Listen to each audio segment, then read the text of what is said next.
Alrighty, ladies and gentlemen, welcome back to Devil's Den Hockey. We are in the den for another live stream with Devil's Den Hockey. So let's get into this. I'm gonna wait a few minutes. I'm gonna wait a few moments. Sorry, not minutes, moments. For people to start making their way in, and then we'll get started. We have a lot to talk about on this episode of Devil's Den Hockey. We've got Claude Lemieux passing away, Devils legend.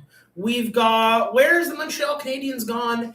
And last but not least, we have the great Mitch Marner debate, because I have had so many issues with that discourse. Welcome. Just gonna wait a few minutes, and we'll go from there. All right.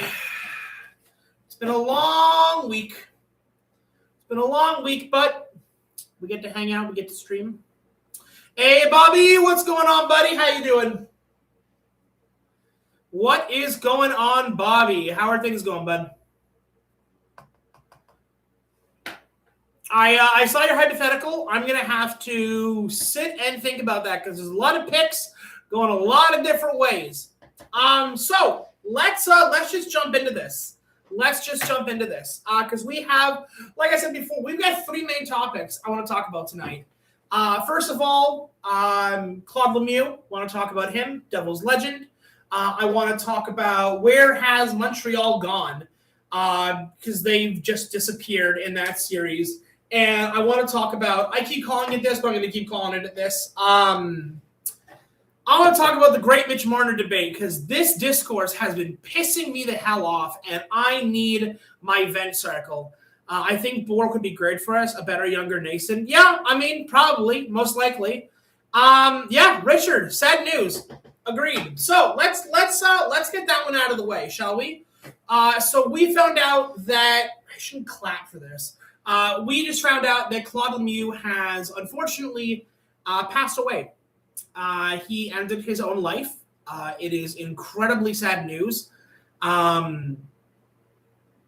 It's hard to talk about these kinds of things sometimes because we all want to be, jovial and happy and, cheer for our teams. But then something like this happens and it sort of brings people back to earth again. And it's a reminder that this is just a game and there are far worse things that can happen to people in life. Instead of just your team losing. So Claude Lemieux, he has passed away. He took his own life. First and foremost, if you are suffering from mental health or you are feel like you're anxious or depressed or you're just having a rough day, go talk to someone. Please, God, go talk to someone. It is better for people to just talk about the problems and talk about their issues than to bottle it up and do nothing with it, and then we get outcomes like this. Today, people, the league lost a legend. There's no way to say it, no way to really talk about it other than that. As a military vet, one phone call can save a life. Absolutely, NATO, you're absolutely true. One phone call can save a life. So again, if you guys are struggling with mental health, or you're feeling anxious, or you're feeling sad for a prolonged period of time, or even just having a bad day, please, for the love of God, go talk to someone. Talk to a friend, talk to a family member, talk to, it can even be as easy as, talking to a random person online. There are plenty of mental health resources online that you can get access to for free. Use them, please. Please use them. As someone who has, and I'll get a little bit personal here, as someone who's dealt with his own mental health issues, being able to talk to someone and having a good support system around you can mean the difference between life and death.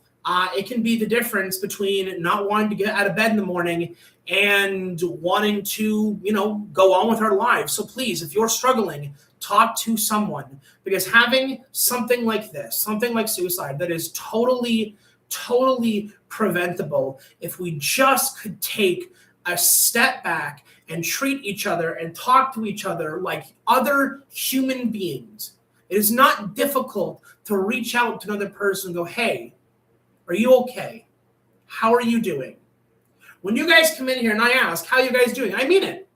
When I ask, how's everybody doing? I genuinely mean it. I want you guys to be able to come in here and we have a cool little space. We have our jokes. We have our, our fun times. But at the end of the day, sometimes it's just nice to kick back with people that you know, even if it is just online, and we all kind of get together and chat and have some fun. And sometimes it makes people's lives better, and sometimes just gives people a space to, just be them for a second. So please, again, if you're suffering from mental health issues, or again, if you're just having a bad day, please go talk to somebody.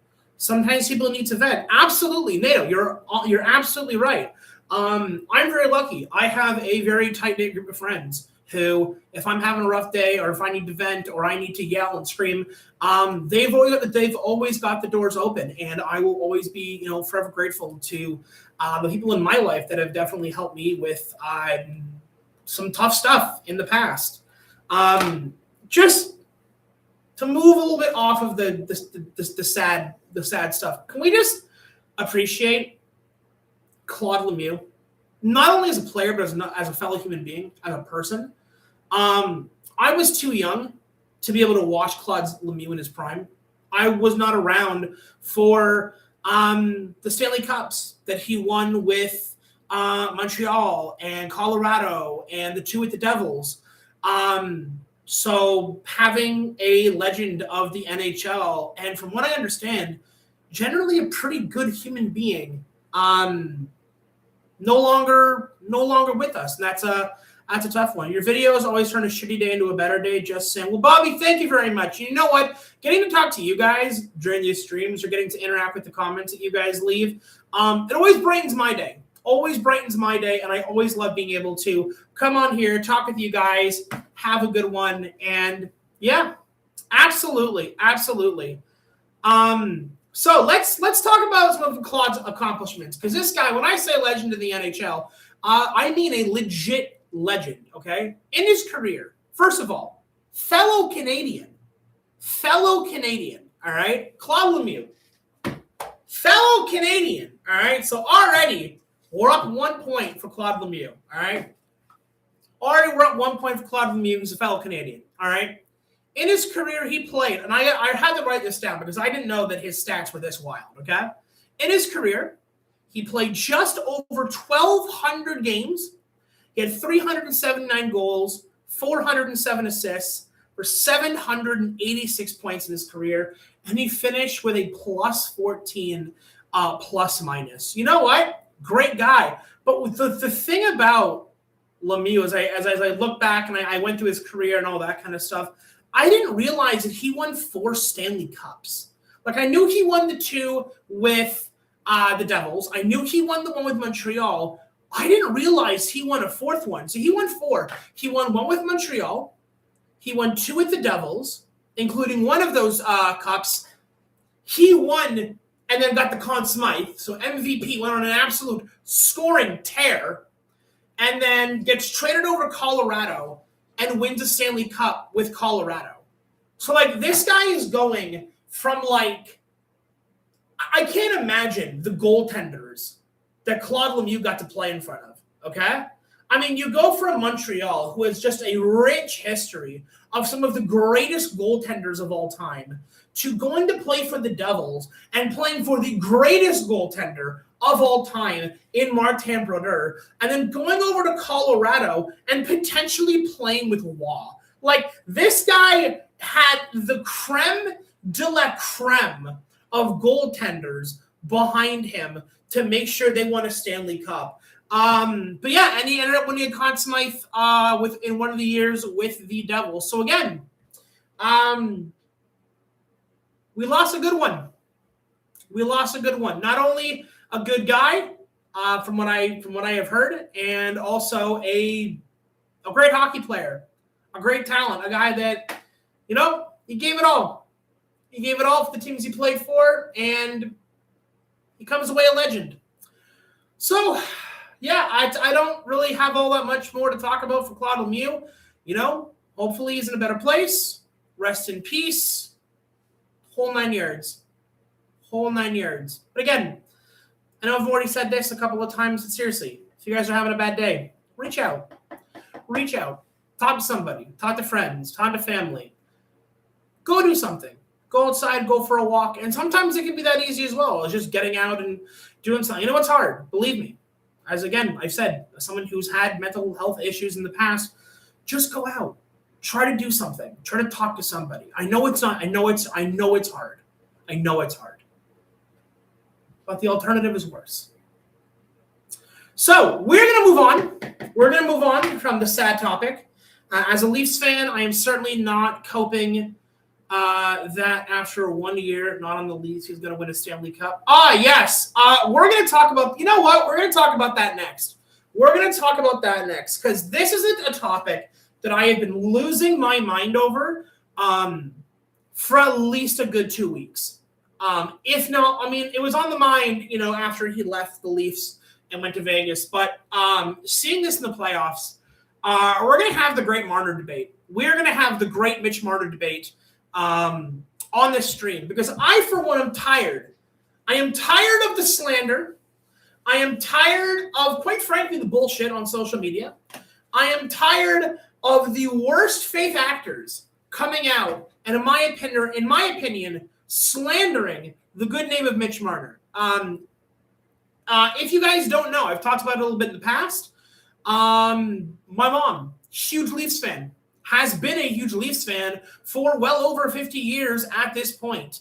And I have had oftentimes the pleasure and sometimes displeasure to watch the Toronto Maple Leafs in the playoffs for the last 9 to 10 years because the Devils weren't in the playoffs for a lot of the times that the Leafs were. So I feel like I actually have a leg to stand when we talk about this. Now, what's going on right now is Mitch Marner has 21 points in 16 games played if Vegas wins the Stanley Cup this year, which honestly is likely, is pretty likely at this point.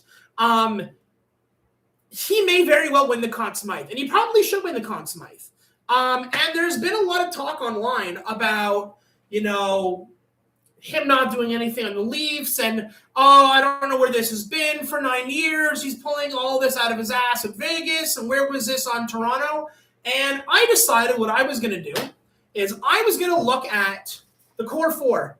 Mitch Marner, John Tavares, Austin Matthews, and William Nylander. And I was going to break down their numbers for the last 9 to 10 years, going back to 2016, 2017 year. And I decided I'm going to break down their numbers.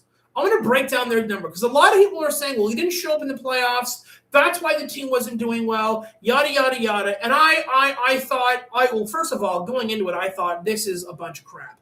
But I thought, you know what? Let's break this down numerically. Let's break this down mathematically. And that's exactly what we're going to do. As a Leafs fan, I think he's an amazing player, but it just proves that it was the management's fault, not his. Hold that thought, NATO, because we're going to get there. So, let's start in 2016, 2017, because I got a bone to pick with a lot of people online right now. Let's start 2016, 2017. Mitch Marner, William Nylander, and Austin Matthews each played 6 games in their first-round route. Mitch Marner had 1 goal, 3 assists for 4 points in 6 games played. William Nylander had 1 goal, 3 assists in 4 points in 6 games. Austin Matthews had 4 goals, 1 assist for 5 points in 6 games.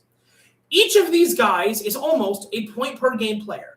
Granted, you want to see him more than 4 or 5 points in 6 games from your core 4, but nonetheless, these guys are all relatively close. Let's go to the next year, 2017 to 2018. Let's see here. Marner played 7 games, William Nylander played 7 games, and Austin Matthews played 7 games. Each of them, Mitch Marner had 9 points in 7 games, William Nylander had 4 points in 7 games, and Austin Matthews had 2 points in 7 games. He's a good player, however, from a Leafs fan point of view, it's still a pill to swallow. Hold on. We're going to get there. Let's go to the next year, 2019. Mitch Marner played 7 games. William Nylander played 7 games. John Tavares played 7 games. And Austin Matthews played 7 games. In each of these, Marner had 4 points in 7 games. William Nylander had 3 points in 7 games. John Tavares had 5 points in 7 games. And Austin Matthews had 6 points in 7 games. There's a pattern here as we're going to move on. Let's go to 2019-2020. Mitch Marner played 5 games. William Nylander played 5 games. John Tavares played 5 games. And Austin Matthews played 5 games. In each of those, Marner had 4 points out of 5 games. William Nylander had 4 points out of 5 games. John Tavares had 3 points out of 5 games. And Austin Matthews had 6 points out of 5 games. Again, you're noticing a pattern. In every single one of these years, these guys all relatively have the same number of points. But let's continue, shall we? Let's go to 2020-2021, where each of them have played 7 games, except for John Tavares. He was taken out in the first game against Montreal Canadiens. Let's take a look at here. So, Marner plays 7 games, gets 4 points. That's not good. William Nylander plays 7 games, gets 8 points. Pretty good. And Austin Matthews plays 7 games and gets 5 points. You want more from Marner. You want more from Matthews. Next year, okay, we've got 4 more years to go. I'm taking this as slow as I can because it's important for the point I'm going to make at the end here. Okay? The next year, Marner plays 7 games. Nylander plays 7 games. Tavares plays 7 games. Matthews plays 7 games. Okay? Marner finishes with 8 points that year. Nylander finishes with 7 points that year. John Tavares finishes that year with 6 points. And Austin Matthews finishes that postseason with 9 points. So you've got 8, 7, 6, and 9. They're all relatively close again. And now we have this year. Now we have 2022, 2023, okay? In this one, we have 11 games played for all 4 guys. Marner finishes with 14 points in 11 games. William Nylander finishes with 10 points in 11 games. John Tavares finishes with 8 points in 11 games. And Austin Matthews finishes with 11 points in 11 games. Marner being the best one in that playoff round when they crack the second round. Let's go to 2023-2024. 7 games played. William Nylander, 4 games played. Tavares, 7 games played. Matthews, 5 games played. Marner finishes 3 points in 7 games. You want more from Marner there. William Nylander gets 3 points in 4 games. You're practically a point-per-game player.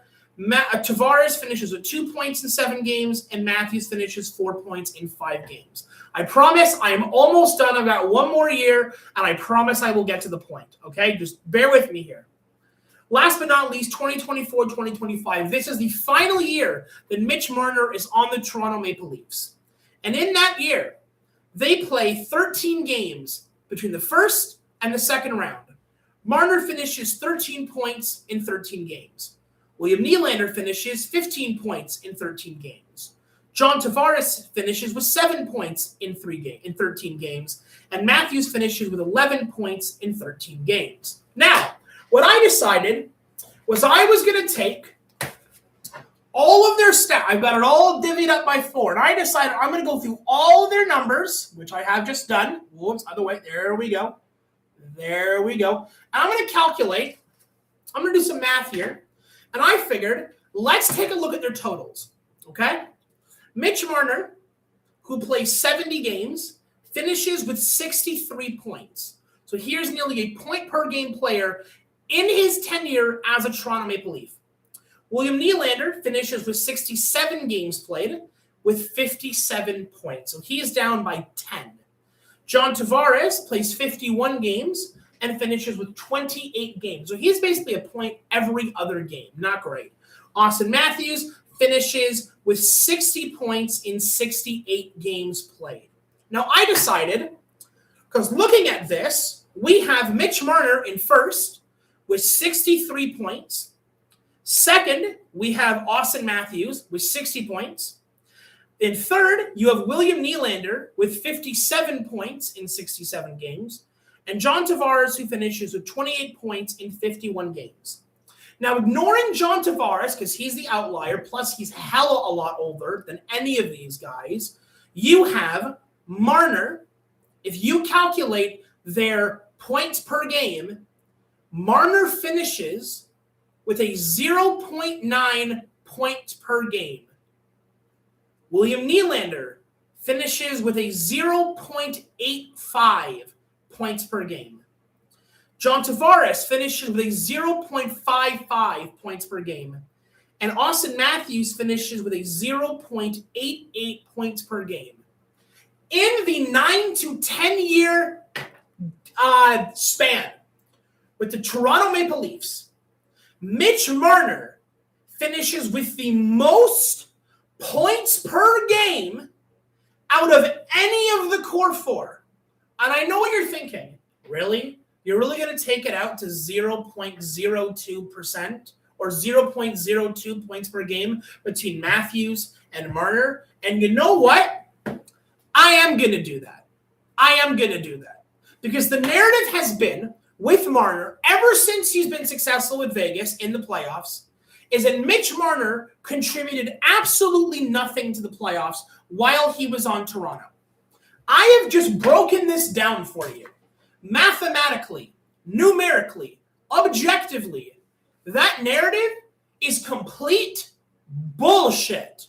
And anyone that is still peddling this narrative, I'm sorry, has not taken a look at the numbers. Don't believe me? Mitch Marner is fourth all time on the Leafs playoff points. All time. He is the number one point guy for all of the core four. He has the most points per game of any of the core four in the playoffs. And if I look at each series, as I go 9 to 10 years into the past, out of the 9 series that each of these guys have played, Marner finishes with the most amount of series in which he is a point per game player. Out of the 9 years, Marner has 4 years in the playoffs where he has a point per game in each of the series. William Nylander has 3 out of 9. John Tavares has 0 out of 9. Austin Matthews has 3 out of 9. Now, let me be clear. While I am clearly defending Marner, and where I am clearly saying that Marner has not been the issue here, and the scapegoating and the online harassment and the bullshit that has been sent Marner's way, in my opinion, is indefensible. However, I will concede this because I am good faith. And when I talk about these things, I try to provide context. So let's talk about the goddamn context, shall we? First of all, many people are going to say, well, aren't they all relatively close in points? You would be correct. Aren't they all relatively close in points per game? You would be correct. Well, aren't they all pretty close in terms of how many series in the 9 years that they all had points per game in their respective playoff years? And you would be correct. So that leads us to the conclusion. This is not an individual person's problem. This is not a Marner problem. This is not a Nylander problem. This is not a Tavares problem. This is not a Matthews problem. This is a systemic problem with the Leafs.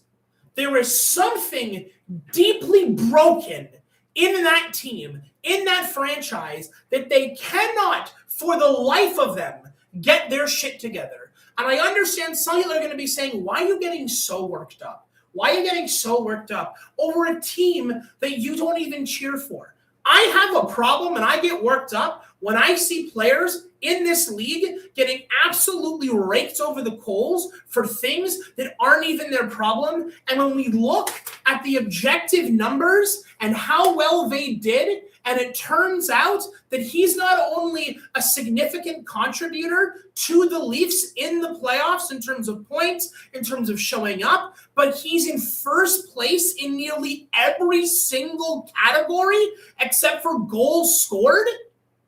I'm sorry, at that point, this isn't a Marner problem. And I am so glad, I am so over the moon for Marner to have had the success that he has had on Vegas. I really am. And I hope deep down, if Montreal doesn't make it, and that's what we're going to talk about next, if Montreal doesn't make it out of the Eastern Conference Final and it's Vegas versus Carolina, I will be cheering 10 toes down for the Vegas Golden Knights to beat the Carolina Hurricanes. Because to watch Mitch Marner win a Stanley Cup in his first year away from the Leafs, and probably will end up winning the Conn Smythe, will be the cherry on the proverbial cake. And I can't wait for the Cope online. Because, oh my God, the continued online harassment of this guy is unhinged. It is absolutely unhinged stuff. Now, before I end the Marner glazing, okay? Because don't get me wrong, I'm glazing the dude. I'll be honest here. One last statistic for you, okay? To really hammer in the point. This year, Mitch Marner has 21 points in 16 games.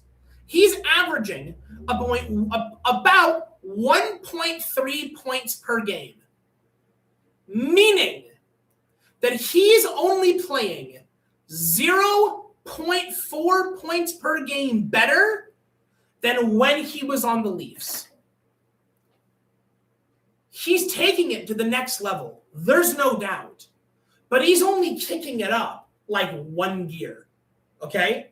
And I don't even think we've seen the full potential of Marner yet. I really don't think we've seen it. I think there's still another level to the guy.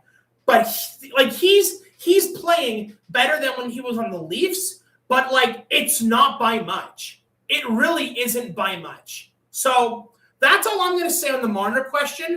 But I needed to do that rant. I really needed to do that rant because the things that we're seeing online. And by the way, let me be clear. I don't give a damn if it's Marner. I don't give a damn if it's Hischier. I don't give a damn if it's Ovechkin or Crosby or McKinnon or McDavid. I don't care who it is. If you go online and you harass people online, you're a degenerate, is all I'm going to say. I cannot think of a more depressing life than going online and like trying to harass people because like they lost a hockey game. Like actually give me a break. Any friendly bets on who's winning the cup? My bet is probably Vegas. It really depends on who comes out of the East, right? Because if Montreal comes out of the East by some miracle of God, if Montreal comes out of the East by some miracle of God against the Carolina Hurricanes, I think Vegas probably has a good 70 to 80% chance of winning the cup. But if it's Carolina that comes out of the East, I feel like that's a coin toss. I want to give Vegas maybe that extra 5%, but I'm biased. I do want to see Marner lift the cup. I think if it's Carolina Vegas, I think that if you're a good faith individual, I think it's probably a coin flip. I really do. Carolina is that good, okay? Carolina is dog walking the Montreal Canadiens right now. The Montreal Canadiens have played 2 back-to-back series where they've gone to 7 against arguably 2 of the best teams to come out of the East, okay? Besides Carolina themselves. The fact that Montreal got handed the Tampa Bay Lightning, had to go through them in Game 7, and that series, by the way, was absolutely incredible. Should have been an Eastern Conference Final, and then had to go up against Buffalo, the second best team in the East, who was dominating everybody in the regular season, and then beat them in 7 games, and with a series that also was unbelievably good, is crazy. And now they have Carolina. I would argue that the Montreal Canadiens have the hardest schedule to get the cup. They have to go through Tampa, Buffalo, Carolina, and now Vegas. And if Vegas hadn't won, it would have been Colorado. Easily the hardest road to the cup. So, in all, to wrap that long spiel up, it's probably going to be Vegas. I want to say Vegas. But if they play Carolina, it's probably a coin flip. It's probably a coin flip. Now, that brings me to the last topic I wanted to talk about today. And don't worry, I'm not going to finish the stream once we're done all three topics. These are just the ones I wanted to talk about the most. Which is, where have the Montreal Canadiens gone? Where the hell have they gone? Like, seriously, where have they gone? Because they went to taking out Tampa and Buffalo and holding their ground and outplaying their competition in back-to-back 7-game series to being absolutely stomped by Carolina, okay? They are being outshot, outchanced, outworked at every possible thing, and they're now down 3-1 in the series. They are now down 3-1 in the series, and that is only one win away from a near sweep. So I don't know what Montreal has to do, but whatever you're going to do, please go faster. Please go faster. Because, my God, watching the Carolina Hurricanes breeze past the first and second round and now are dog-walking the Montreal Canadiens is a sad sight to see. Because you're watching Carolina that has had more rest time than maybe any team I've ever witnessed in the playoffs, because of how bad Bettman did the schedule. But it's crazy. I feel like the same question can apply to Colorado, the President's Trophy curse. I don't know. I think like a lot of people, I was shocked, like truly flabbergasted, that Vegas just swept Colorado. And don't get me wrong, McKinnon taking the injury in Game 3. Yeah, it was in Game 3. Cale Makar not being at full health and full strength. When you lose arguably the two best players on your team, on the forwards and the defense, plus your goalkeeping being at best super shaky, is not a recipe for success. But I like this is the Colorado Avalanche, who literally had an avalanche of destruction all of the regular season. Just subscribe. You're a great presenter. Oh, well, thank you. I appreciate that. Is it Anna Logit? I don't know. It's fine. I'm going to call you Penguin because you've got the Penguin avatar. I like that. Thank you for the sub. I appreciate that. I really do. But yeah, I don't know if it's I'm not one to chalk things up to curses, but like it could just be that Colorado just ran out of steam and then injuries bogged them down, and then goaltending not being great is a tough one. Plus the fact that like when Colorado took the Wild out in 5, I thought there's no one else. I don't think there's any other team in the playoffs that I think stands a chance against Colorado. And I remember saying this to my mom. I remember saying this to my brother. I said Colorado is an unstoppable juggernaut of a machine. And then they go out in 4 against Vegas. Like Minnesota Wild, I would argue that Minnesota Wild probably is as good as Vegas, if not slightly better. You can't have a team of Kaprizov, Boldy, Quinn Hughes, and their entire ensemble cast, not to mention great goaltending that is criminally underrated by the rest of the league, I thought they got rid of them in 5, and then they get swept by Vegas. It was wild to pun not intended. It was wild to watch that happen in real time, because I didn't think that there was a shot in hell that I honestly thought Vegas was going down in 5. I thought Avalanche was just going to like sweep everybody else and then win the cup, and McKinnon was going to win like the Conn Smythe or some dog shit. By the way, can we talk about the fact that Nathan McKinnon is having arguably one of the worst years in professional hockey that I've maybe ever seen?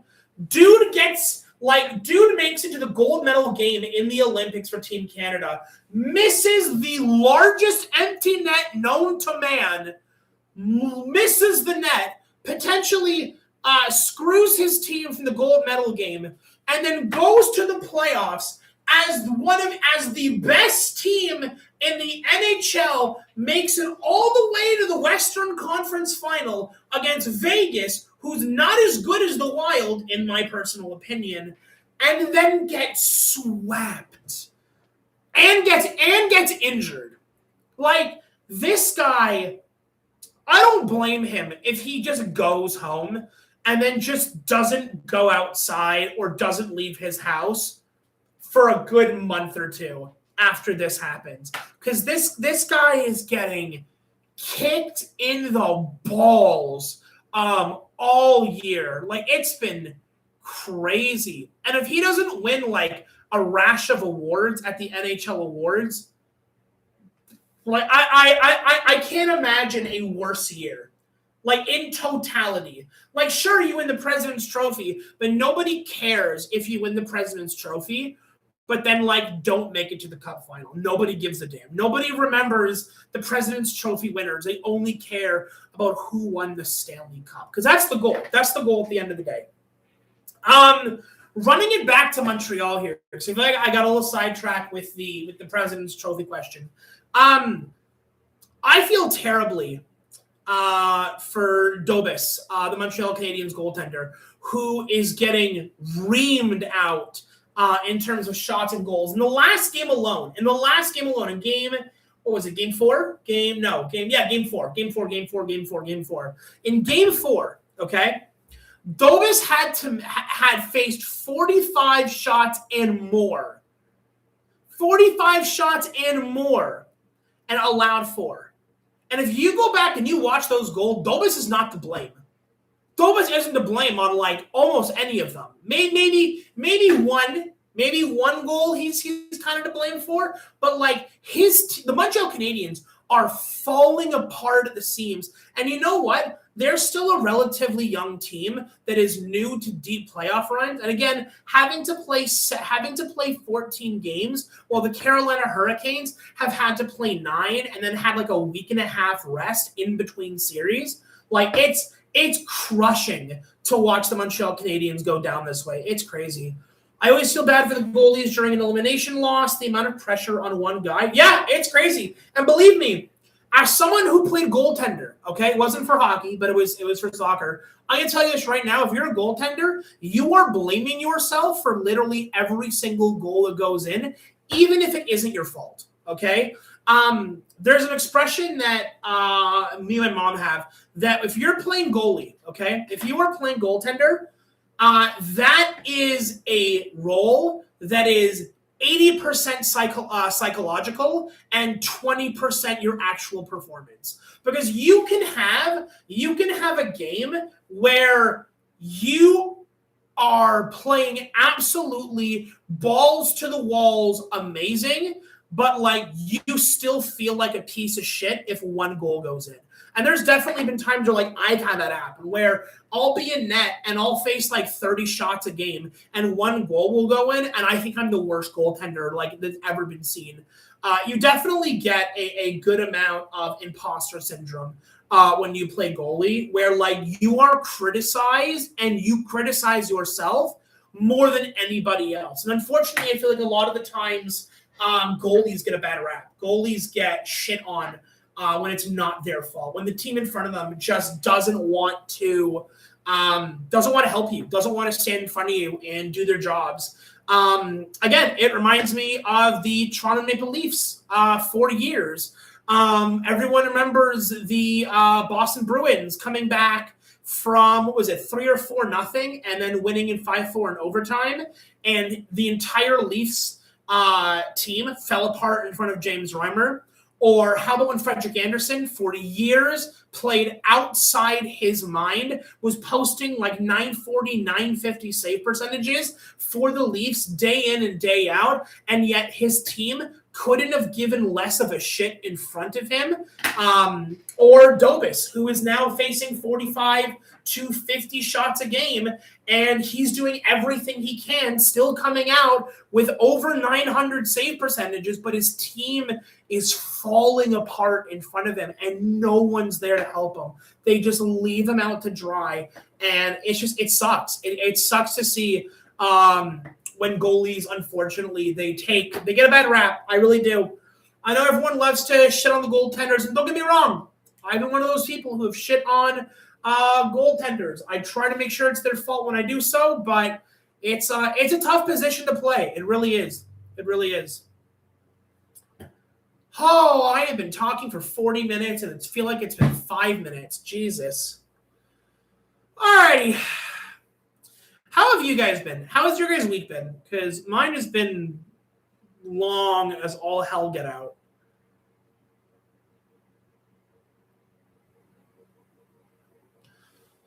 Oh, this room gets hot. I've got my little, hold on, let me see if I can pull this out so it's not that bad. Got my little fan blowing in the corner so I don't pass out. Are there any teams you think deserved to make the playoffs but didn't? Let's see here. Hold on. Let me pull this up because I need to remember everyone who didn't make the playoffs this year.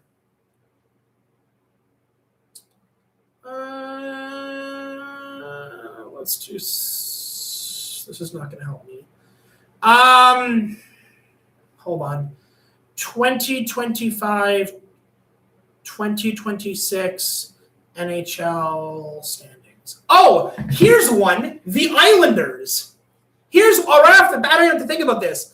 The Islanders, who were leading the Metropolitan for like a quarter to half the season, and they just couldn't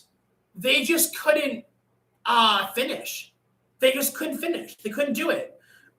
So that's the first thing that comes to mind is the Islanders. Blue Jackets. I don't think they deserve to make the playoffs because they had one of the worst runs at the end of the season that I've ever seen. It's weird. It's like the Devils and the Blue Jackets had almost an opposite effect, where the Blue Jackets played well for almost the whole year. Like they played well for like 80% of the year, and the Devils played like shit for 80% of the year. And then Columbus went on the world's worst like plummet into hell. Plummet into hell that's probably ever been seen. And the Devils just like took off right at the end of the year. But yeah, Columbus comes to mind. Islanders comes to mind. And then in the West, Sharks. Sharks are a big one. I really wanted to see Celebrini in the playoffs. And honestly, the Blues and the Predators, probably more the Predators than anything else. Predators and Sharks in the West.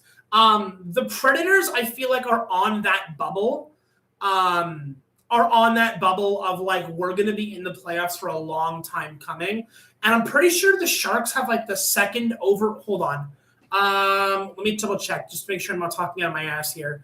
2026 draft NHL. Doesn't the Sharks have the second pick? No. Leafs and Devils make the playoffs next year, bet the house on it. I'm gonna take a hot position here. I'm gonna take the hot take here. I would not be shocked if both those teams don't make the playoffs next year. I don't think that there is a chance in hell the Leafs make the playoffs next year. I really don't. They don't even have a coach. They don't have a coach, okay? And I don't know who's gonna walk in to the Leafs locker room and take that on.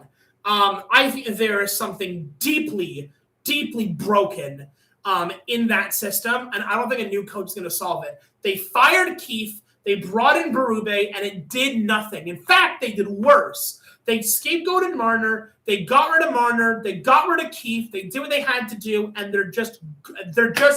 They're gone. And I genuinely, because of the way that, and again, I'm going to be clear, not all Leaf fans, I'm saying it very clear, not all Leaf fans, but the way that some Leaf fans treat their players, I hope they suffer. I hope the Leafs are basement dwellers for the next 5 to 7 years. I really do. With the Devils, there's a lot of cleanup to be done. There is a lot of cleanup to be done with the Devils. I could see us making the playoffs. and then getting ousted in the first round. I could see the Devils just barely not making the playoffs and then going from there. I just think that there has to be a lot of change, and a lot, like the Leafs, there has to be a lot of systemic change in that locker room for the Devils. Because, again, you don't want to have teams infighting constantly. You don't want to have that happen. Doing good here in Colorado, whipping up some street tacos. Wait, hold on. Richard, are you in Colorado right now? Doing good here in Colorado, whipping up some street tacos? Dude, if you're in Colorado and you're whipping up street tacos, I could go for a good street taco. We don't have, where I live up here in Canada in the Toronto area, we don't have a lot of street vendors. And I think that is a goddamn criminal shame that we don't have a lot of street vendors. When I went to New York with my family a year or two ago, I was constantly getting food from the street vendors. It's absolutely amazing. Does anyone even want to coach the Leafs? Great question. I wouldn't want to. When we're all going to get scapegoated at the end of it. Charters, absolutely. Rest in peace to Lemieux. Hopefully he's in a better place. I'm a Habs fan, and even I would like to see the Leafs win the Cup. Wouldn't mind New Jersey too. Hey, you know what? If the Leafs can turn it around and the Devils can turn it around, I would look, because again, I have family who, again, my mom, who's watched the Leafs for over 50 years. I would love to watch with her an Eastern Conference final, Leafs versus Devils. That would be a core memory for me and my family. It was one bad year. I don't think it's all doom and gloom everyone thinks. We just need 2 puck-moving defensemen, and getting McKenna doesn't hurt. A new system will benefit this team. You know what? I'll say this, Chris. I'll believe it when I see it. I will believe it when I see it. I think a lot of the same criticisms were made 2 years ago, where it was, we just need a new system. Keefe can't get it done. Let's bring in Berube. It just didn't work. Getting McKenna will definitely be great. However, we've seen how the Leafs have acquired and drafted top picks, and it's gone nowhere. Between Matthews and Marner, and I don't see how it would be any different with McKenna. Again, I hope to be proven wrong. But I don't know. We'll see. Again, I feel bad for some Leaf fans who have to sit through this, but then there are others where I'm like, I hope they just stay as a bottom tier team. I really do. But yeah, it'll be very interesting to see. This offseason, I feel like, is going to be so interesting with the Devils and the Leafs and the Sharks and really all these teams that are sort of on the bubble to potentially having like huge breakout years like the Devils had like 4 to 6 years ago. But yeah, Leafs got nowhere with their picks, but still better than the Devils every time. Toffee, don't make me do this. Don't make me do this, Toffee. You know what you did. I mean, tell that to the stat board this year. The Devils were god awful. The Devils were absolute dog shit this year, and somehow the Leafs found a way to be worse. It is what it is. But Toffee, you know what you did. You know what we did. You're not gonna talk. You're not gonna talk on Friday. It's going to be a good time. I don't know. I don't see the Leafs panning out for at least the next 2 to 3 years. I don't see. McKenna will probably be great. Do you think 9-0 is in the past, or could it get worse? No, I don't think it could get worse. Hold on. Actually, you know what? I'm going to change my answer on that one, okay? I don't think that 9-0 is in the past, but I also don't think it can get worse. I absolutely believe in the Devils' ability to have another 9-0 game, okay? If there is not massive changes for goaltending and for defense, I totally could see another 9-0 performance. Totally could see it. Is it in the past? Yes. Could it get worse? No shot. I don't think it can get any worse than it already is. Steve would be disappointed in your lack of faith in the Leafs. You leave Steve out of this. Steve has done nothing wrong. Steve has done nothing wrong, okay? Swear to God, Toffee. I swear to God. Yes, sir. Old school guys here. Born before the Avalanche were even created. True Devils fan. Hey, there you go, Richard. There you go. That's what I like to see.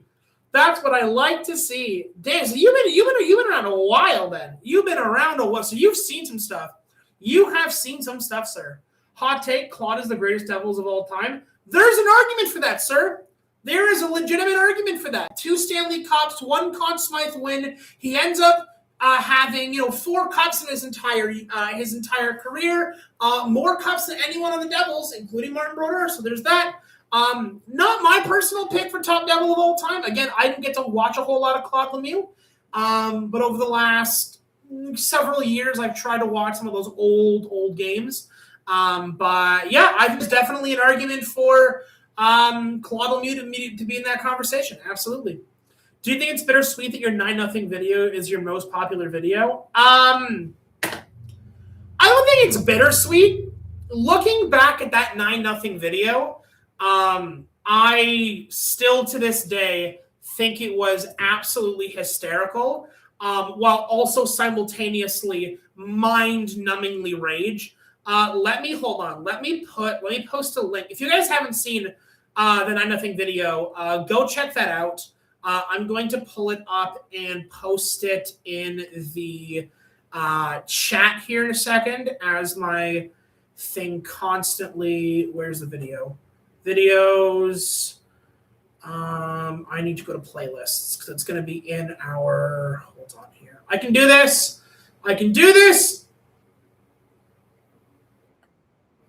Hold on. No. Let me find it here. 9-0. 9-0. Oh, I gotta find it. I'm gonna put it in the chat here in a second. Oh, hold on. Make it stop. Let it burn. Okay, here we go. Let it burn. If you haven't taken a look at this video, go check it out. This is the video that made everything, that made this entire channel pop off. Okay, we have people in the chat. Hold on, I need to go back here. Okay, you seem like more of a Sergey Brilin guy. Again, unfortunately, never got to watch a lot of Sergey Brilin. I could be a Sergey Brilin guy. Could be, and I feel like I'm mispronouncing his name, so I apologize for that. The worse the Devils do, the better you will do, it seems. I mean, to be fair, if you go to any content creator's channel for any NHL hockey team, the worse their team does, the more views they get. If you go look at Steve Dangle, who is arguably the biggest, outside the mainstream media, Dangle's obviously the biggest external, outside of like Sportsnet and the rest of them, the biggest Leaf fan on YouTube. If you go back and watch some of the Game 7 videos where they lose, those are his most successful videos. 9-0 video is peak. Absolutely. It's your 9-0 video that introduced me to your channel. Well, yeah, it introduced a lot of people to the channel, and I am grateful for that. I am grateful that the Devils have given me the opportunity to reach out to so many other Devils fans and get connected. Your channel would explode if you had a Lou Lamb come over. Oh, you're probably right. And you know what? To be fair, in probably about I was actually planning to do this probably sometime next week, where all this is probably coming off, where it's all getting cut off, and then all this is getting taken off as well. Steve Zamboni driver loss rage video is the most popular. I mean, it's a great video, right? You lost to a Zamboni driver that worked for you, right? It's a great video. It's an absolutely great video. Yeah, I won't lie. I have in the last year, so I've kind of soured on Steve Dangle's videos. Haven't watched a whole lot of them, but his past videos and all that were absolutely incredible. But if the Devils make the playoffs next year, you shave your head, keep the beard though. Toffee, you know what you're doing, Toffee. Don't come in here and stir the pot, my good sir. Don't do this to me because people are going to start asking for that. Lou has no facial hair policy. Ironically, you couldn't be on the 90s Devils. Yeah, no, I heard about that. That he had you couldn't have facial hair. Even in the playoffs, you had to get that stuff out of there. And you know what? Can we bring back some of the rules for NHL players? I don't call me old fashioned, call me whatever you want. I don't like it when the NHL players come to the rink in like street clothes. Not a fan. I like them showing up in suit and tie. I don't know if you guys have ever watched this movie, Coach Carter. Fantastic movie. Go take a look at it. Samuel Jackson playing a basketball coach and working at a poor and crime-ridden high school, and he elevates his players to be better and work harder and all that kind of stuff.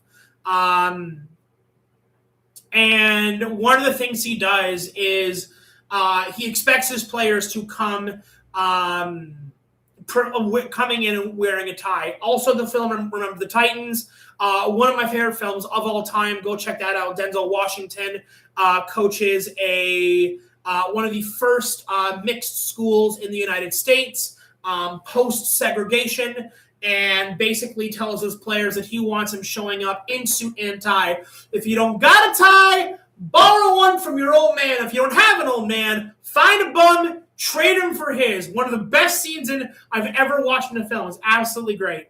Do you think dentists get scared when hockey players go on the ice? Not at all. I think that dentists, whenever they get a hockey player as a client, there's only one thing they're thinking of, and that is cha-ching, because they know they're about to make so much money off of the dental repairs.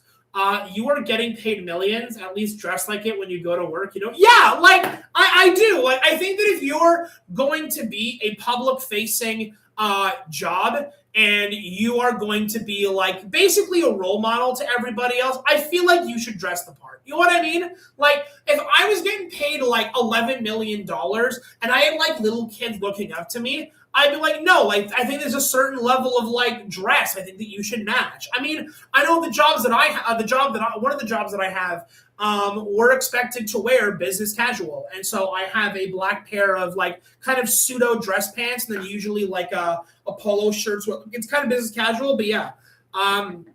There's word out there that the new NHL dress code next season includes a mandatory Austin Matthews man purse.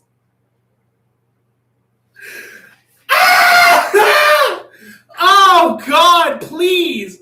Please, God. Please, God. Hold on. I need to find a picture of this. I need to find a picture of the Austin Matthews man purse. Hold on. If you guys are not familiar, hold on. Austin Matthews man purse. I literally didn't even have to click the whole link. It just showed up. Oh, he's such an adorable boy. He's such an adorable boy. Him and his little man purse. Oh, hold on. Open image, new tab. Hold on. Copy. I need to do this. Paste. Go check that out. Go check that out, please. Him and his little man purse. It's great. You mean you aren't rolling into work in your Darth Vader shirt every shift? Disappointing. You know what? If I could wear Darth Vader shirts every day of the week, I would. If I could just have a closet just full of Star Wars shirts, done, without question. And you know what? If I ever make it big on YouTube, and I end up being able to have, like, the money to, like, buy a studio and, like, hire employees, mandatory Star Wars shirts. That is the dress code. And if you don't show up in a Star Wars shirt, you're getting fired. You're getting fired. But yeah, no, Austin Matthews man purse, one of the greatest things that the NHL, I think, has ever given us. Please, God, I want to see more of it. Please, God, give me more. Give me more of the Austin Matthews man purse stuff. It's absolutely phenomenal. Oh, what if I show up in a Star Trek shirt? Not only are you fired, your whole family is being, like, deported. Okay, no, I'm kidding. But no, seriously, if someone shows up in a Star Trek shirt and they know you're a Star Wars fan, if your boss is a Star Wars fan, deported. Revoke the visas, Revoke your citizenship. You're deported. You're gone. Does it count if you were already big and on YouTube? God damn it, Toffee! Every goddamn time. Every goddamn time. Oh, God. Why? Why must he do this to me? Why must he do this to me every goddamn day? I joke. Yeah, you better be. You better be, Toffee. I know where you live. Remember that. Remember that. All right, so we've been going for about an hour. I'm good to keep going if you guys want to. If you guys are sticking around, we have had more people on this live. We've had more people on here than at any other point. This is phenomenal. You guys have been great. You guys are asking questions. We got chat going, and people are interested. Hell yeah, let's go. NATO, Toffee, Frontline TV. Where was Richard? You got Chris. Everybody's come out today. It's been a great night. If money wasn't an issue, would you buy the Devils or buy a division rival and let it burn? I'd buy the Devils.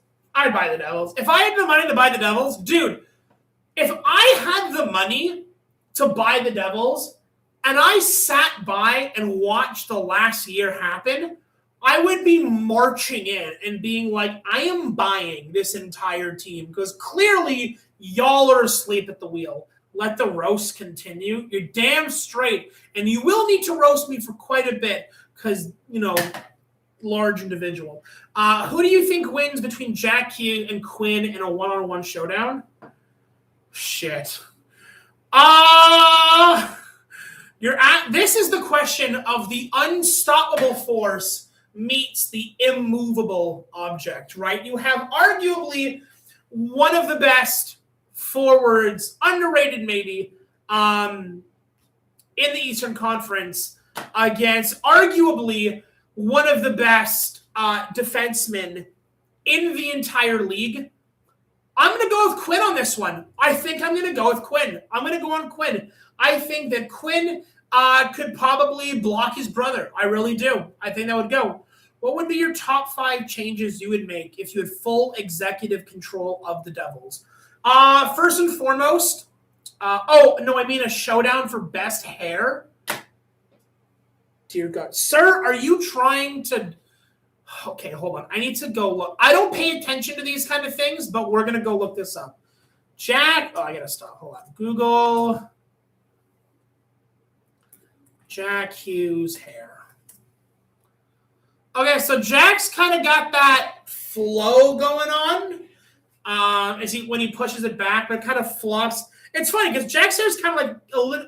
The pictures I'm looking at, his hair kind of like is a little bit like mine, where it can flop down the middle, but he's got it all in the back. And then Quinn.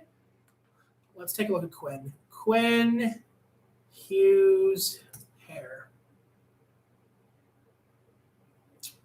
Their hair is very similar. I'm going to say this. If they were to both clean it up and like showed up for like an award show where it's like black tie, probably Quinn. I'd probably say Quinn. What would be your top 5 changes you make if you had full executive control of the Devils? First things first, I have 3 that I can think of immediately. Number 1, goaltender concerns. Jacob Markstrom needs to either be traded, which you can't do because he's a full NMC, or he needs to be bought out. Jacob Markstrom cannot continue to be on the Devils if they want to be successful. So that's number 1. Number 2, Dougie Hamilton's contract must be addressed. You need him to waive his no-move clause as well. You need him to waive that. $9 million for Dougie Hamilton is absolutely batshit insane. I would not pay $6 million for Dougie Hamilton. That is how poorly I think of him. That is number 2. Number 3, the entire defense needs to be reevaluated. I do not believe that Hamilton, Siegenthaler, or Kovacevic can be trusted at this point on defense. If we are going to have a shot in hell of keeping the puck out of our net with Jacob Markstrom in front, then you need to have the best defense possible to make sure that Markstrom has a chance. That's number 3. Number 4, you need, in my opinion, trading Timo Meier is probably the move that needs to happen. Timo Meier came to us, and we were given it feels like now a false bill of goods. We were told we were going to be getting a 30 to 40 goal scorer. We were told we were going to be getting a power forward, which is not afraid to hit, use muscle, and be big on the ice. He has failed on every single one of those things. Granted, I will admit he probably has not been used the way that he probably should be. And if he was used better, in a better way, in a better role, maybe he becomes that 35 to 40 goal scorer again, but he just doesn't bring the physicality. So I think that trading for Timo Meier to get some better defensive pieces is the way to go. And finally, you need another bona fide legitimate goal scorer. I do believe that our defense issues are at this point more of a concern than our forwards. If you cannot trust Nico Hischier, Jack Hughes, and Jesper Bratt to provide you offense game in and game out, then we have a much bigger problem at forwards other than just not being able to score and hopefully one guy fixing that. That's probably should have been was that 4 or 5 pieces that I said? I think that was 4. And if I was 5, I think that this one is probably on the back end. I think that if this team is still struggling come December, I think Sheldon Keefe probably needs to go. Sonny Mehta is already rooting out many of the problems that exist on this team, and I think that having Keefe stay on as coach is fine for this year. But if this team is not in a playoff position come December, come Christmas, I think a change of coach needs to happen, and I think it needs to happen sooner if we're downhill than later. We've seen what a change in coach can do. The Vegas Golden Knights arguably had a massive downhill at the tail end of the year, and they fired the coach. They brought in John Tortorella, and now they're in the Stanley Cup Finals. I think that probably is number 5. Risen One, I am a Sharks fan, and you just randomly popped up on my feed. Devil's Den is a sick name. Thank you, Risen One. I appreciate that. Go ahead and check out some of our videos. We tend to yell and scream and cry through the Devils season. Last year was a potentially painful one. If you like it, go ahead and subscribe. It's free to do so. They need Mike Babcock. I do not want Mike Babcock anywhere near this team. Mike Babcock is a legitimate piece of shit. I don't know if you saw all the stuff that came out post him leaving the Leafs. The way that he treats players is absolutely unhinged, up to and including demanding to see their cell phones so they can see like text messages and pictures on their phone. He's kind of like I would say there is harsh punishment and there is being hard on your players, and then there's being like bordering on psychotic. What part of Canada do you live in? Western East? I am probably East. I'm in the Eastern Standard. I live near Toronto, is all I'll say. I live near Toronto. So I'm in the good old province of Ontario, not too far from Toronto. Checking cell phones sounds like the U.S. government. My good sir, if you think the U.S. government is the only one that checks cell phones, you're outside your mind, okay? Every government, have you heard of China or Russia? Have you heard of Canada?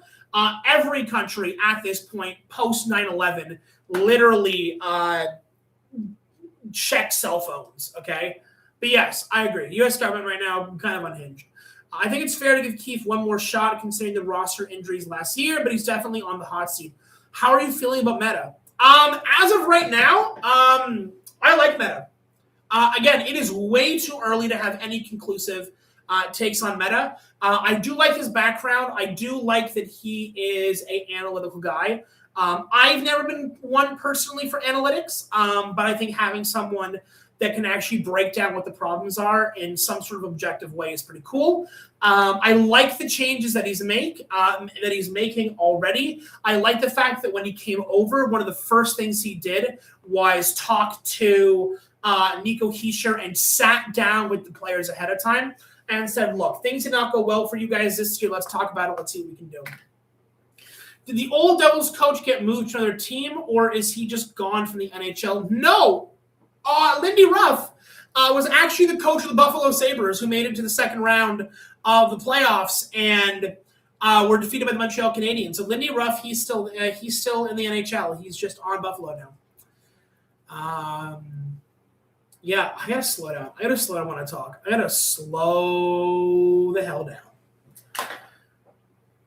What do you think is the right time to fire a coach? EX first year flop or have a second or third chance? Moving up in the world. Yeah, no kidding. Anything's an upgrade for the Devils. What do you think is the right time to fire a coach? So generally, my opinion is if you are a coach and you're coming into a really good team, and then that team immediately starts to tank, I think it's probably a time to get rid of them faster than later.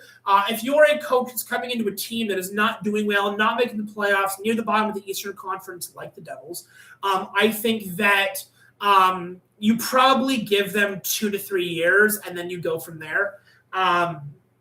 If I was a coach and I came onto the Rangers, for example, and the Rangers being literally one of the worst teams in the NHL, and I came in to be GM, and at the end of my first year as GM, they still didn't make the playoffs, but they were a little bit higher up, then yeah, keep them.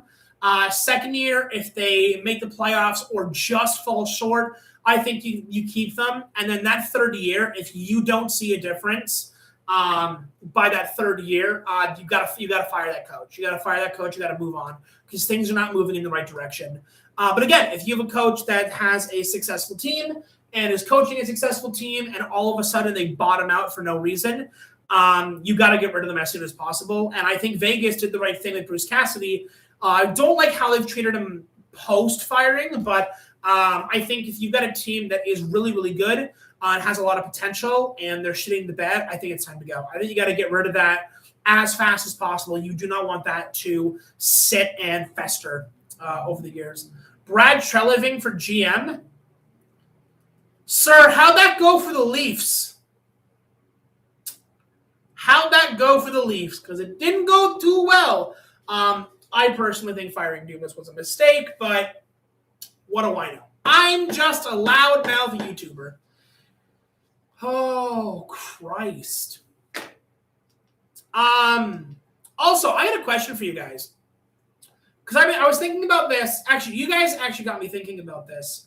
I think Sonny was a great hire. Oh, yeah, Sonny's been great so far. One of you guys. I'm in Canada, right? I'm overseas. I'm a Canadian Devils fan, right? So one of you guys.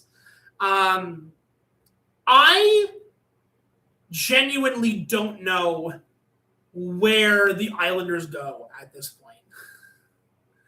Like I'm thinking about this now because you were talking about teams that deserve to be in the playoffs but didn't. I don't know where the Islanders are supposed to go. Like they bring in Schaefer. Schaefer's been unbelievable for the Islanders. I'm looking at UFAs and RFAs for this upcoming offseason. It's literally nothing. Like you're scrimping through, the bones of whatever the vultures have left over. I don't know where the Islanders are supposed to go at this point. Like I feel like they're approaching a hard cap if the GM does not get hella creative and do something. I feel like they're in this weird position where like it feels like they're about to have a breakout season, but they can also just as likely bottom out in the East, and it's such a weird position for them to be in. It's unironically, it's kind of similar to the Devils. Oh, the Devils I think are probably a better team than the Islanders overall, but yeah. Sonny Meta's been good. I like what he's been doing so far. When you have a new GM come in, you're obviously going to have that guy just tear the behind the scenes guys apart and just start mass firing people. Hopefully that experience works out. Again, I mean, when you have a guy that was the assistant GM of the back-to-back Stanley Cup champions of Florida Panthers, obviously you want to listen to that guy when he's got something to say. Great take. Darsh really blew it with that Shen trade, in my opinion. They're very close to being in no man's land. Eklund and Aitchison need to hit. I mean, yeah, it's Islanders in a weird spot. They're in a very, very weird spot. Hold on. I need to... Matthew Darch.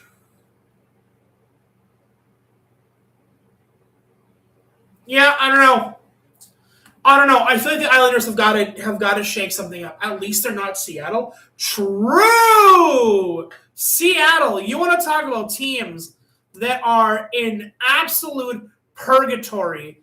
It's the Seattle Kraken. I mean, hold on. Can I pull up this roster really quickly? Official Seattle Kraken website. Let's go to team. Let's go to roster. At least they're not the Leafs. I mean, yeah, but like that's like saying, no, I don't need the Climate Pledge Arena. I'm good, thanks. Can I have the team, please? Roster. Here we go. Like saying at least they're not the Leafs is like saying at least I still have limbs. Like, yeah, but like that's hell. You know what I mean? Like you can't get really much lower than that at that point. All right, roster. Maddie Beignet. I'm gonna butcher these pronunciations. Berkeley Catton. Can you stop? NHL.com. Thank you. Jordan Eberle. Old as shit. He's 36. So his career is pretty much over. Frederick Gaudreau. Capo Caco. You want to talk about a failure? Capo Caco, ladies and gentlemen. Jared McCann. Bobby McCann. Ben Myers, Jaden Schwartz, Chandler Stevenson, Eli Tolvanen, Ryan Winterton, Shane Wright. What a disappointment he turned into be, eh? Vince Dunn, Riker Evans, Cale Fleury, Adam Larson, ex-Devil, Ryan Lindgren, Joshua Mahura, Brandon Montour, Jamie Alexiak, Dacord, Grubauer, Murray. Man, this Seattle Kraken team needs like a shot of cocaine. I'm thinking an injection. You can tell I don't do drugs. Needs like a hit of V1, if you guys get that reference. Like the Kraken are in hell. The Kraken are truly in hell. They don't. I don't know. Although to be fair, the Islander position is still better because at least the Islander position is we have some really good guys, but like we're just missing a couple of pieces. The Kraken probably need to go into a full rebuild at some point. You don't, but sometimes you act like you do. True. That's true. Sometimes on a Friday night, you gotta do a Coca-Cola, and then you gotta act like you're doing fine. You're all good. Scenario: to save the Islanders, they get Nico after a terrible trade deal. No, Nico Hischier. The only way that Nico Hischier leaves the Devils is in a body bag. Okay, that man is going to die a Devil. I never want to see Nico Hischier traded. Nico Hischier is the heart and the goddamn soul of this New Jersey team. No ifs, ands, or friggin' buts. That is Captain OK. I wear this man's jersey, okay, for every video. Nico Hischier ain't leaving. We're not letting Hischier leave. I swear to God, if Hischier leaves, I'm blaming it on everybody. What's your opinion on all the Eklund Musty for Nemitz rumors? It's getting tiring for me personally. Nemitz isn't going anywhere. Actually, hold on. I shouldn't say that. There is a possibility that Nemitz goes somewhere. There is. However, I don't want Nemitz to go anywhere. I think that Nemitz is an important piece for this Devils team to take the next step. You want Luke Hughes to turn into a Lane Hudson, and you want Nemitz to be able to back him up. You want Casey on that last pairing to do something to help out. Maybe he slots into a power play unit. Nemitz, one of the very few shining stars. I don't want to see him traded. I would rather see Meyer traded. I would rather see Hamilton traded. I would rather see a lot of guys on this team. I'd rather see Mercer traded than Nemitz, to be quite honest. And honestly, a Nemitz for Eklund, I think that San Jose is getting gypped if they give Eklund for Nemitz. I'll say that. Because Nemitz is like, again, Nemitz and Luke Hughes are in this weird spot where, like, you know they're going to be good, but they're not as good as they could be right now. If Nico leaves and joins the Leafs, do you change allegiance to the better team, Leafs Den Hockey? The day that I turn into a Leafs fan and make a channel around the Leafs is the day that you come to my house, take me out back, and give me the old Yeller treatment, okay? If Nico goes to the Leafs, you might see a grown man cry, is all I'm going to say. If Nico leaves, especially to go to the Leafs, you will see a grown man cry on stream. It'll just be an hour and a half of me staring at the camera and just like sobbing into the camera. Your mother would be so happy. True, she would be. She would be. She would be. She definitely would be. I actually agree with that. It wouldn't make sense, but that's what the media is pushing. That and trying to force Nurse over to us. Honestly, you know what? I'm going to tell you this right now. And you can take this to the bank, and you can take this to the bank and you can cash this check, okay? If you just disagree with a sports panel, if you just, whatever the sports panel says, whatever the media is pushing, if you just take the opposite position, you will end up being correct like 70 to 80% of the time. I cannot tell you how many times I have, and again, because of the fact that I live basically a 30 to 40, although Toronto traffic is insane, like a 30-minute drive from Toronto, I'm going to tell you right now, the way the media treats these guys is unhinged. So if you just take the opposite opinion as whatever the media is pushing, you will probably be in the right 70 to 80% of the time. It might take a couple of years, but you'll end up being right. It's like, for example, again, I'll use the Marner trade, for example. When they said, Marner's a problem, Marner's a problem, Marner's a problem, get rid of him, we don't want him, right? We want Barabbas. And they get rid of Marner, and then they tank. Your scapegoat was whipped. Your scapegoat was brought to the post and whipped, and then you threw him out to the Lions. And guess what? You got worse. No chance Nico goes to the Leafs. No, Jace, no. Toffee doesn't know anything about hockey. He likes to come in and stir the pot. Toffee is a good friend of mine, IRL. He's a good friend of mine in real life, and he knows what he's doing. He knows what he's doing. Doesn't matter what sport it is, the media will always stir chaos. 100%. 100%. Absolutely. I mean, hell, even with the Devils, how many media personalities were pushing the Jack Hughes trade rumors that Jack Hughes was going to get, like, shipped off to, like, Colorado for a piece or whatever it was? Like, don't do it. Like, don't. And again, maybe I'm talking too big, and maybe I'm being too prideful. Maybe I'm talking out of my ass here. Sometimes I listen to some of these, like, Sportsnet panels, and sometimes I listen to some of these, like, professional, like, reporters for things, and I'm like, you are dumber than a bag of rocks. Like, I don't know what we're doing. Leafs fan for life, even if I don't really watch them. If that is not an indicator of what I'm talking about, nothing will be. Nothing will be. Oh my God. No, the media will constantly spin narratives because the media are only interested in generating clicks and views on their thing. And to be clear, I'm slightly a hypocrite on this because when I'm trying to come up with titles, I'm trying to find things that you guys are going to click on to watch. So maybe I'm a little bit of a hypocrite here, but like I try very hard not to do the whole, hey guys, we're going to spin the narrative on this guy today. I try very hard not to do that.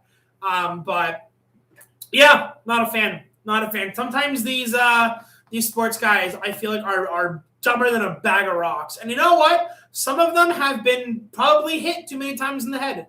What drives you crazier, the refs or the media? Media, and it's not close. I understand that a lot of people want to shit on the referees, and to some extent, I get it. I understand why the public opinion on the NHL referees is so bad, and to an extent, I get it.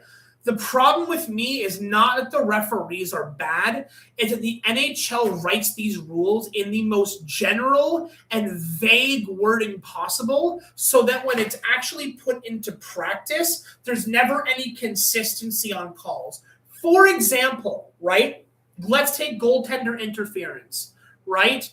With goaltender interference, it basically just says that if you interfere with a goalie to the point where he's not able to like make the next save, then technically it's considered goaltender interference. It's such a vague way of wording a thing that when put into practice and it's actually time to call it, you can get everything for goaltender interference from a guy slew-footing a goalie and taking his legs out from underneath of him, or like the slightest brush up against his pad, and suddenly it's a goaltender interference. The media, on the other hand, are by far some of the biggest reasons why people don't want to be fans of certain teams, and also why players get driven out of their cities and their teams because the media are too busy spinning a narrative, trying to find a scapegoat, and it usually ends up with some guy, some poor sap getting thrown to the wolves. I really want to see how much of Fitt's mess Sonny can clean up this offseason. I don't think he'll clean up all of it in the offseason. I think this was probably a year-long project for Sonny.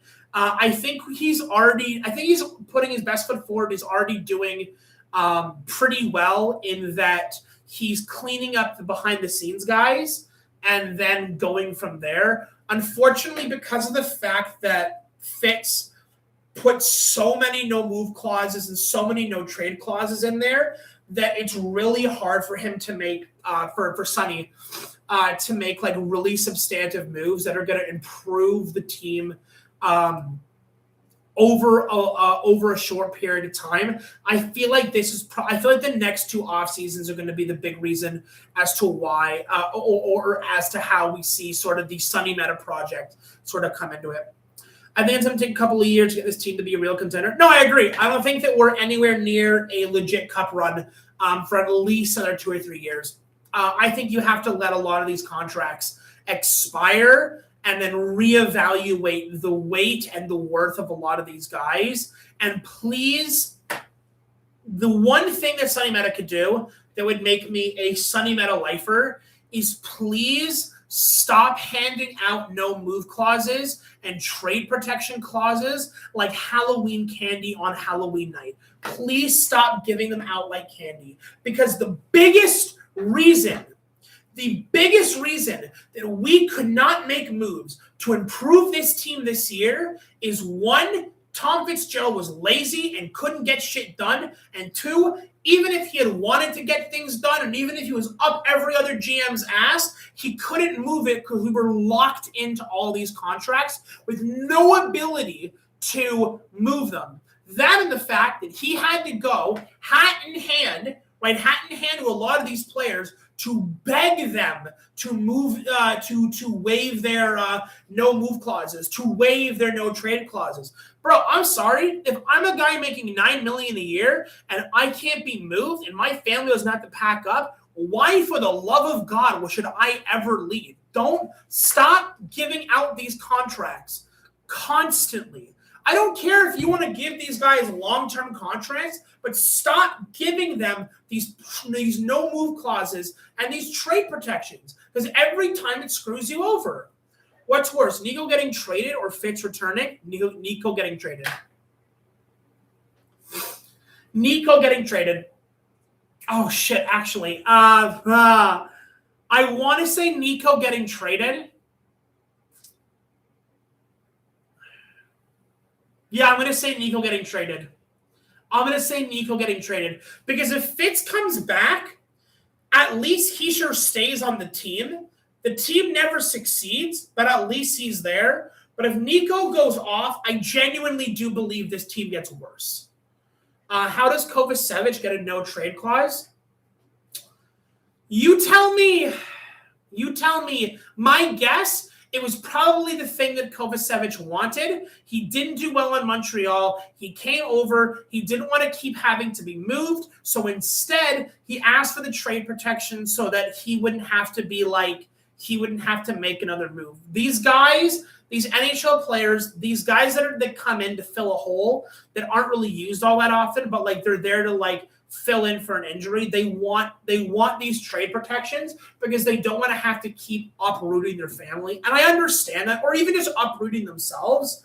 But like you can't keep giving these guys these contracts. Fitz has him 1 year and gave him a deal and a no move. Yeah, no, it's crazy. I don't know what I'm. Yeah, I don't know.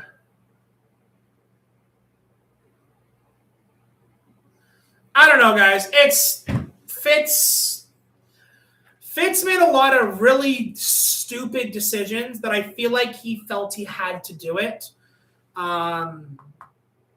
It is what it is. I live an hour from Buffalo. NHL tickets expensive.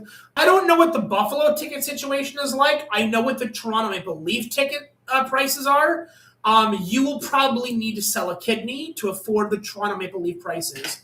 If I were to look up right now, Google average Toronto Maple Leaf ticket prices.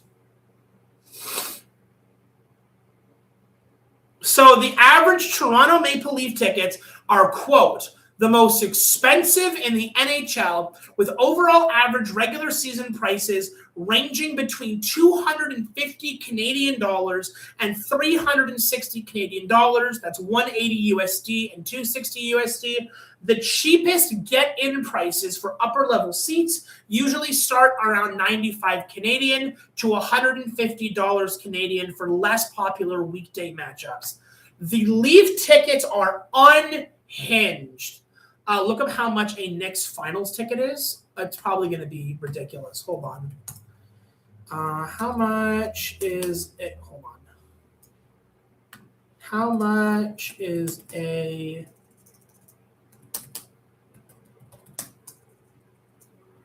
Knicks finals ticket?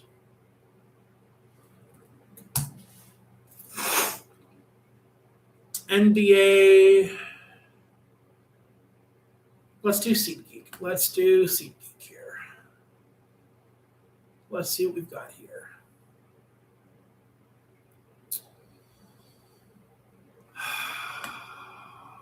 Come on.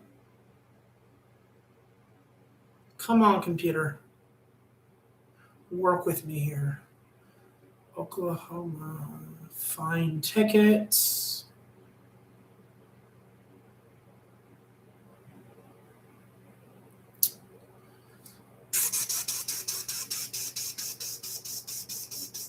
Oh, this computer is so slow. Hold on, guys. I'm working at it here. Come on.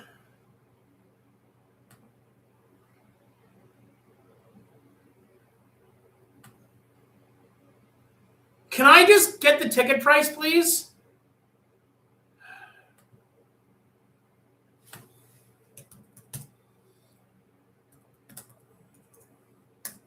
How much is a NBA Finals ticket cost?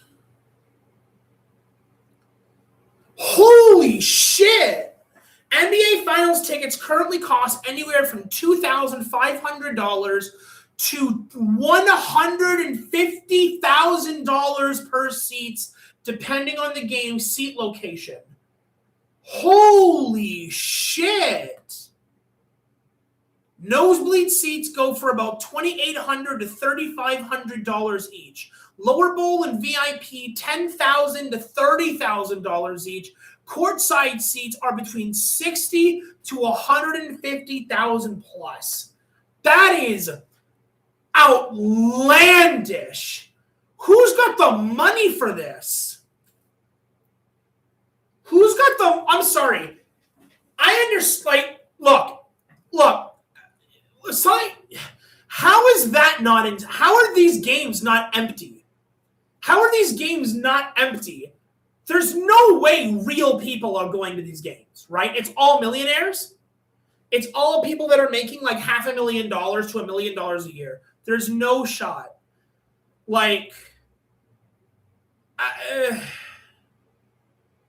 That's insane. That's unhinged. That's unhinged. 180,000. You're insane.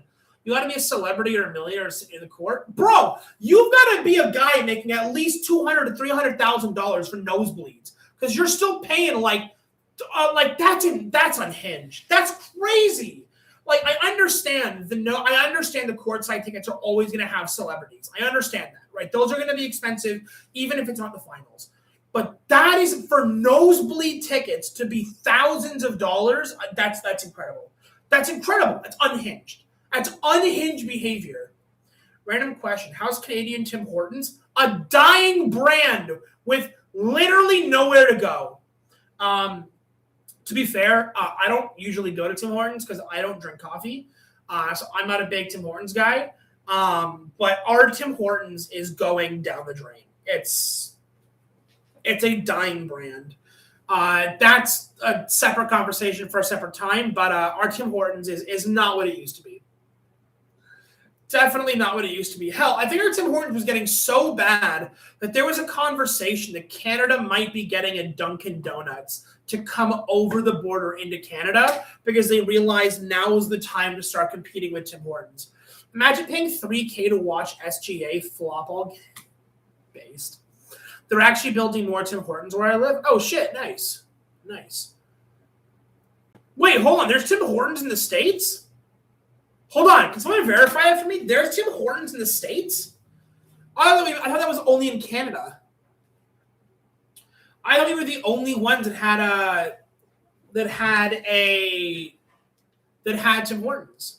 I can't watch SJ play. He drives me crazy like a fish out of water. I don't watch any of the NBA stuff. I've never been a big basketball person.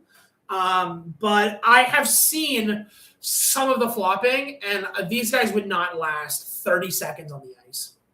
Yeah, we have them in New York and New Jersey. Okay, New York I get because I feel like New York has literally everything from everywhere because it's New York. New Jersey, that's interesting. That's really interesting to have a Tim Hortons in New Jersey. That's really cool, actually. Mr. Worldwide. Oh, Lord. That's interesting. All right, folks. I think we're going to go for a couple more minutes, and then we're going to call it a night. It is almost 10 o'clock where I am, and I, unfortunately, have to be up at 7 a.m., so I need to get some sleep. Believe me, I am a cranky guy if I don't get my sleep. So we'll go for a few more minutes. If you guys have any last comments, any last questions, fire those off. Use TickPick and shoot for games that don't have any events going on for the best value. I went to 2 games this year and paid under $50 for 4 tickets both times. Damn! There you go. I'll see you next time. Sleep well. Remember, one phone call can save a life. Absolutely. Again, if anybody listening to this is having a bad day, or you feel like you're getting anxious, or you feel like you're maybe having a rough time in life, go talk to somebody. Talk to someone. I don't care if it's professional. I don't care if it's your parents. I don't give a damn if you're a 45-year-old man. You got to go talk to your 90-year-old mom or dad. Go talk to somebody. Talk to a friend. Talk to a neighbor. Do what you got to do. Talk to somebody, because the less we communicate, the less and less we talk to each other, the more mental health is going to be on the rise. So please, go get, if you guys are having, a hard time, if you're having a rough time, go talk to somebody. Don't care if it's professional. Do what you got to do. You don't want to have more Claude Lemieux. You just don't. Rest in peace, Lemieux. Hope somehow we clutch up for him. Go Habs, go. Yeah, there you go. Go Habs indeed. Go Habs indeed. You guys are definitely my pick in the Eastern Conference. As much as I hate Quebec, anything's better than Carolina. I have been burned too many times by Carolina.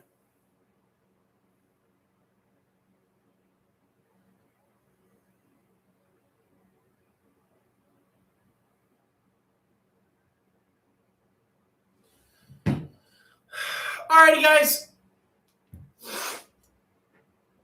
Oh, my chest is killing me. LMAO, fair. Have a good one, brother. Yeah, you too, Unthankful. You too, bud. All right. On that note, guys, we're going to head out of here. Take it easy, and I will see you guys in the next one. Adios.